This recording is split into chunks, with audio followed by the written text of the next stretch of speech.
the book of Isaiah, chapter 42, that God stretched out the heavens. Isaiah 45, He stretched out the heavens. Jeremiah, He stretched out the heavens. 17 times in the Bible, it says God stretched out the heavens. Now, what does that mean? Well, I would guess it means He stretched out the heavens. Okay? I don't know that anybody knows, but here's a couple of options of what may be causing this redshift. Keep in mind, the redshift is probably the only bit of scientific data that is used to support the Big Bang Theory.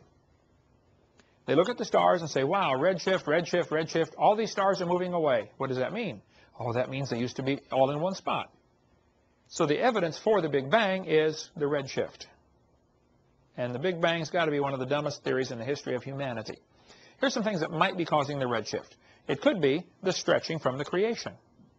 If the stars are moving away because they're being stretched out or were stretched out, that would cause a redshift. It could be the light's getting tired. I get tired. I don't know if light does or not. We know that light going through a prism bends because different wavelengths are different energy levels. That's why it makes the rainbow.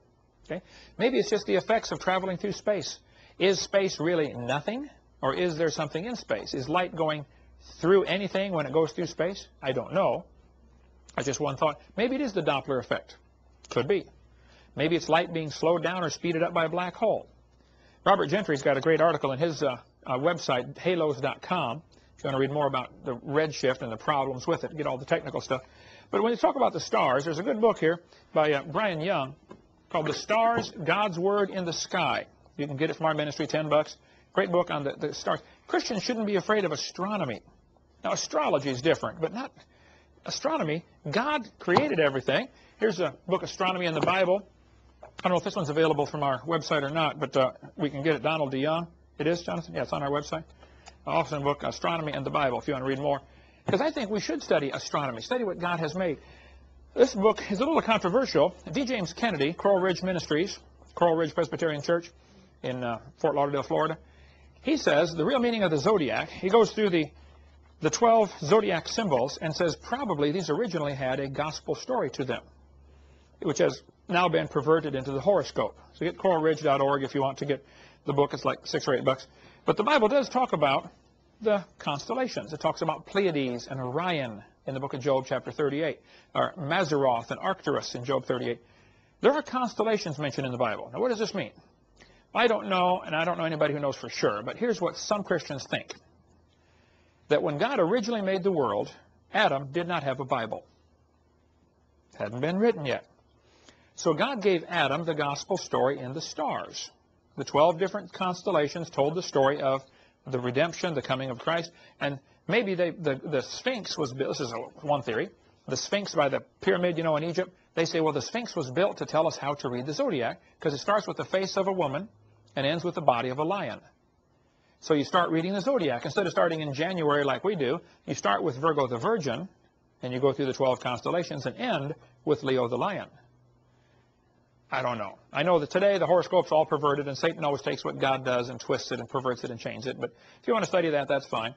There appears to be something to that, though, that maybe there really is something to this gospel in the stars. And Carl Baugh's got a good theory that each of the constellations is producing different radio waves. Stars produce radio waves.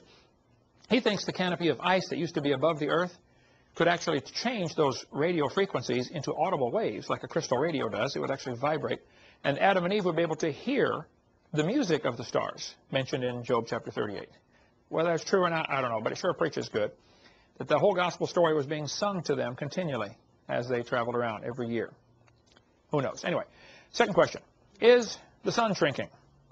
There has been some controversy among creationist groups in the last 10 years over this question. The sun is shrinking. There's not much question about that. But does that prove it's not billions of years old? Well, I think so. The sun is burning, obviously. You can step outside and look at it. It's losing about 5 million tons every second. Quite a weight loss program. Well, that means, of course, it used to be bigger.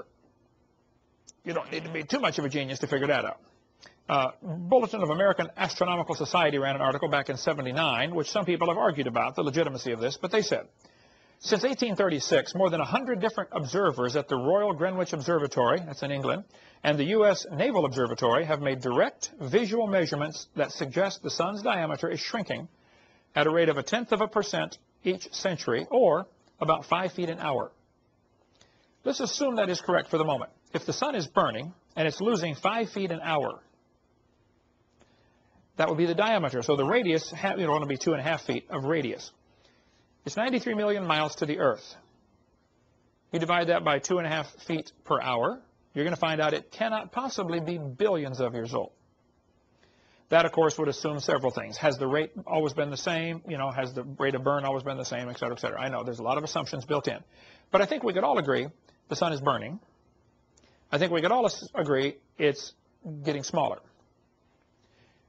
Several indirect techniques also confirm the sun is shrinking, although these inferred about 1/7 as much from Science magazine. Here's a chart showing the graph of what has been observed, written down. I mean, they look at the sun, they measure the diameter using trigonometry, and it's close enough to work that way, that they measure the numbers and say, wow, the sun's diameter, polar and equatorial, is shrinking. Now, I know the sun oscillates. It swells and contracts and swells. It's burning like a marshmallow, But generally, you can see from the graph, it is losing diameter, losing size. Well, if you go back billions of years, you would assume this would make a problem. If the sun were bigger, it would pretty soon absorb Mercury and then Venus and then Earth. I don't know how far back you'd have to go. And I think Christians would be wise to not put a number on it.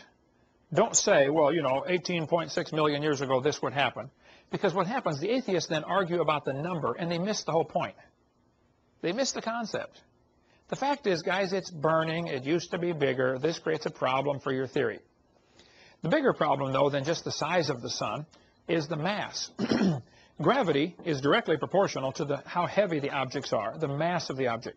If the sun were more massive, gravity would be stronger, and that's going to start sucking planets in, drawing them out of their orbit. So yes, the sun is shrinking, and I think it creates a problem for those who want to believe the universe is billions of years old. I wouldn't put a number on it, but it certainly makes a problem somewhere. Now, Danny Faulkner, as an astronomer at University in South Carolina, he's a good friend of mine, been down here to do some taping with us when I debated Hugh Ross. He's got a great article. It's kind of long on his website, but he says, The Young Faint Sun Paradox and the Age of the Solar System by Danny Faulkner.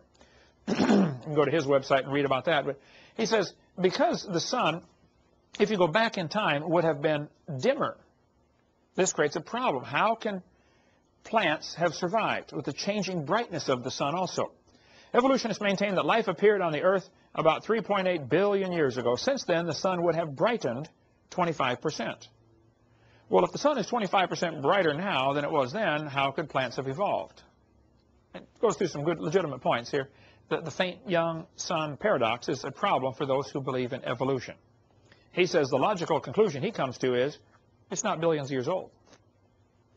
Of course, the other astronomers say, oh, that's not possible. Of course, it's billions of years old. Of course it is. They don't like that idea.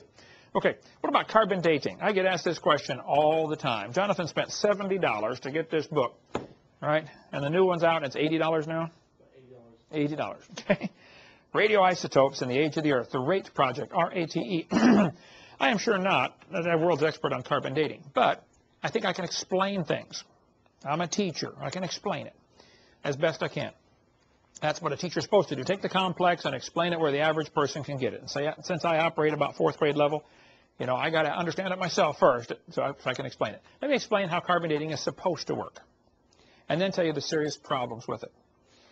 Carbon dating was not invented until 1949, in the last 60 years.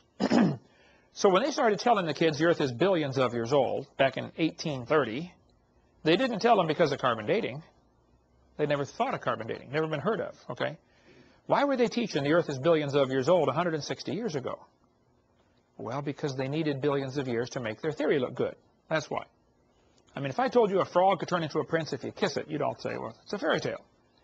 But if I told you, hey, kids, the frog can turn to the prince if you wait billions of years. Oh, maybe so. Now it becomes believable. No, it's still a fairy tale. It's a stupid idea. But the geologic column is where it all started. We covered that on video 4 and some more on video 6 about the geologic column. The Earth was divided up into layers, Cenozoic, Mesozoic, Paleozoic, Archeozoic. Each layer was assigned a name, an age, and an index fossil. We covered that on video 4.